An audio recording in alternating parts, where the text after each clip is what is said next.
Como eu disse no último vídeo, o objetivo do método de estatística suficiente é avaliar políticas públicas. Só que para isso, a gente precisa de um critério que vai dizer qual é a melhor política pública. Isso significa que a gente precisa de estabelecer qual é o objetivo do governo. O problema é que essa é uma questão filosófica e não econômica. E por conta disso, o que eu vou fazer aqui vai ser oferecer três alternativas diferentes que são muito discutidas em economia, mas sem tomar uma posição sobre qual alternativa é o melhor objetivo do governo. O primeiro objetivo, ou critério, é o critério utilitarista. Esse critério diz que o governo deveria maximizar o bem-estar dos indivíduos em uma sociedade. Nós, economistas, medimos bem-estar através de uma função que a gente chama de função de utilidade. O segundo critério é o critério de igualdade de oportunidades.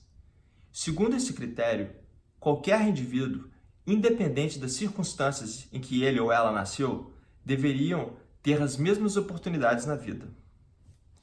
O terceiro critério é o critério de igualdade de sacrifícios, que diz que todos nós deveríamos nos sacrificar em mesma medida pela sociedade. Nesses vídeos, eu vou focar no critério utilitarista. Isso não quer dizer que nós, economistas, acreditamos que esse seja o melhor critério para guiar políticas públicas. Acontece que, por razões históricas, esse é o critério mais estudado em economia. E por isso, vale a pena a gente entender quais são as vantagens e limitações desse critério. Esse é o critério que diz que o governo deve maximizar o bem-estar, ou seja, a soma das funções de utilidade de todos os indivíduos em uma sociedade.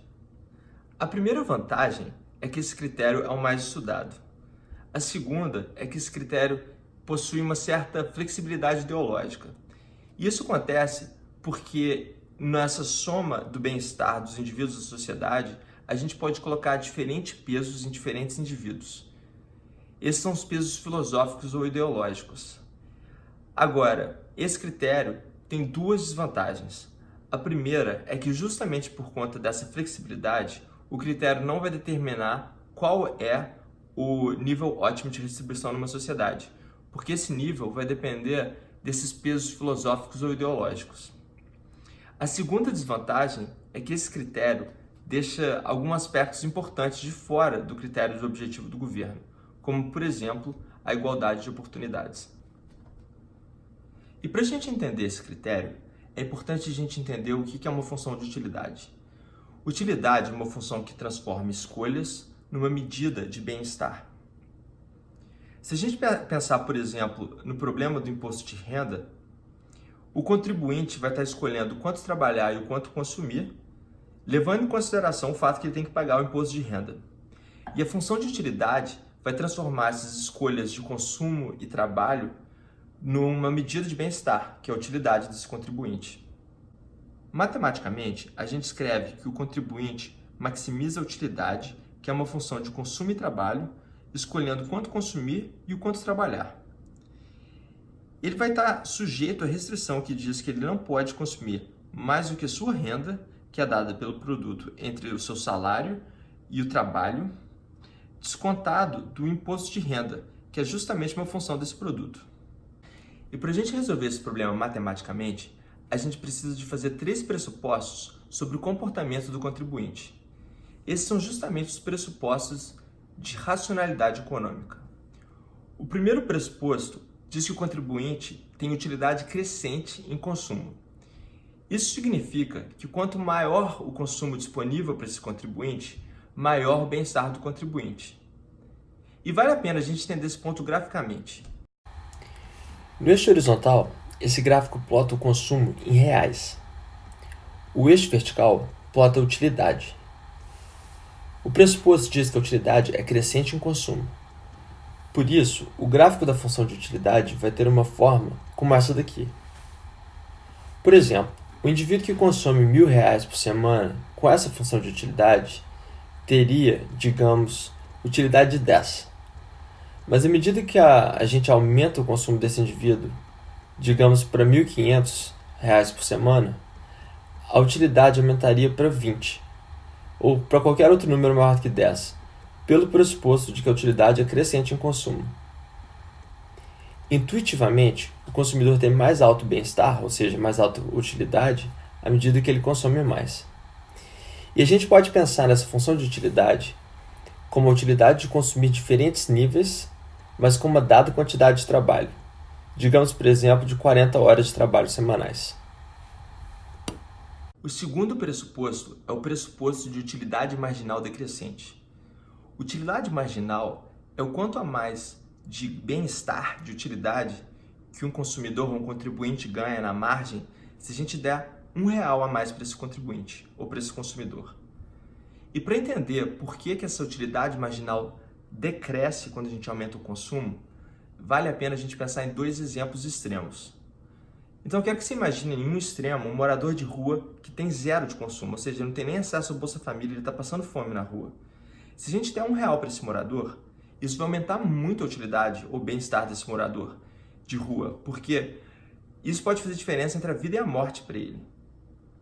Agora, se a gente vai pensando em uma pessoa que tem um consumo mais alto, e se a gente pensar no outro extremo, alguém como o Bill Gates, que tem muito consumo, se a gente der R$1 ou não der R$1 para o Bill Gates, isso não vai fazer a menor diferença na utilidade dele, no bem-estar dele, porque ele já está bem saciado em termos de consumo.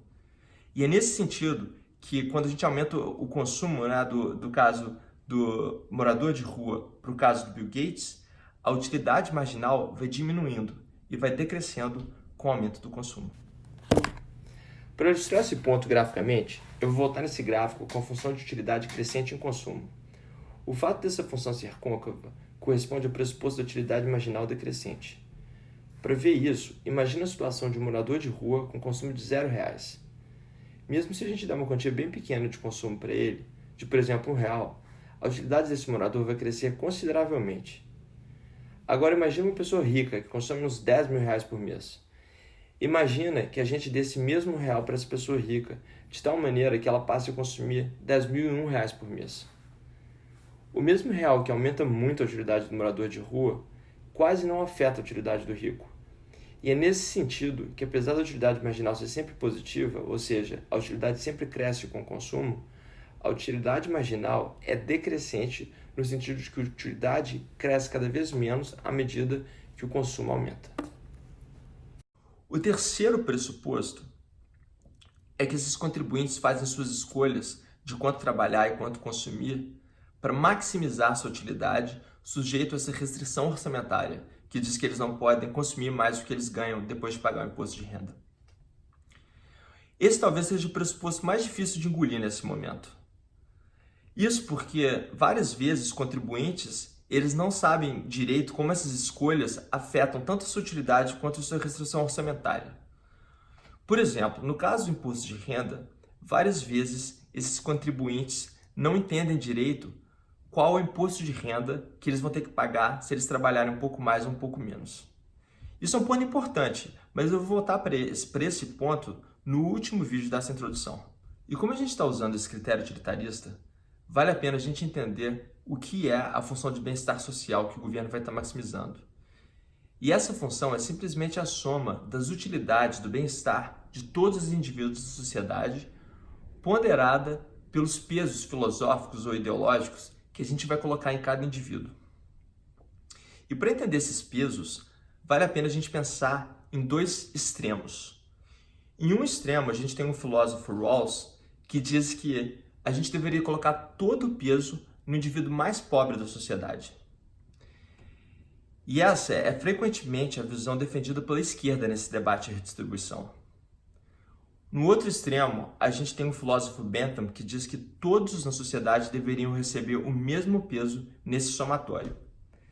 Esse é o argumento frequentemente defendido pela direita nesse debate.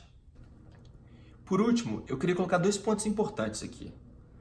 O primeiro é que mesmo no caso em que a gente está colocando o mesmo peso em todas as pessoas da sociedade, o governo ainda vai demandar uma certa redistribuição.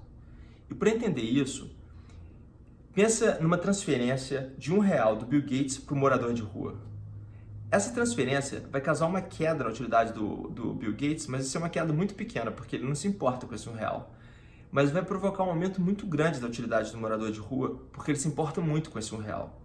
E, portanto, essa transferência vai aumentar o bem-estar social, porque o aumento da utilidade do morador de rua é maior do que a queda da utilidade do Bill Gates.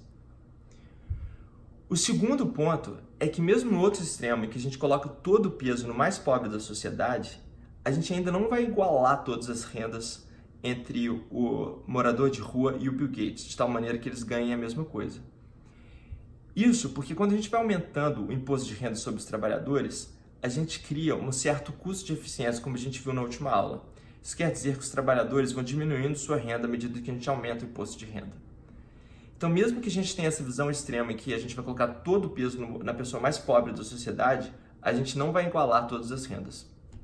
Isso significa que, independente da sua visão de mundo, se ela é Rawls, todo o peso no mais pobre, ou Bentham, o mesmo peso para todas as pessoas da sociedade, a solução proposta vai estar no meio do caminho entre o comunismo, onde todos ganham a mesma renda, ou um capitalismo selvagem, onde o governo não interfere na redistribuição de renda da sociedade. No próximo vídeo, eu vou explicar como isso funciona na prática. E eu espero vocês por aqui.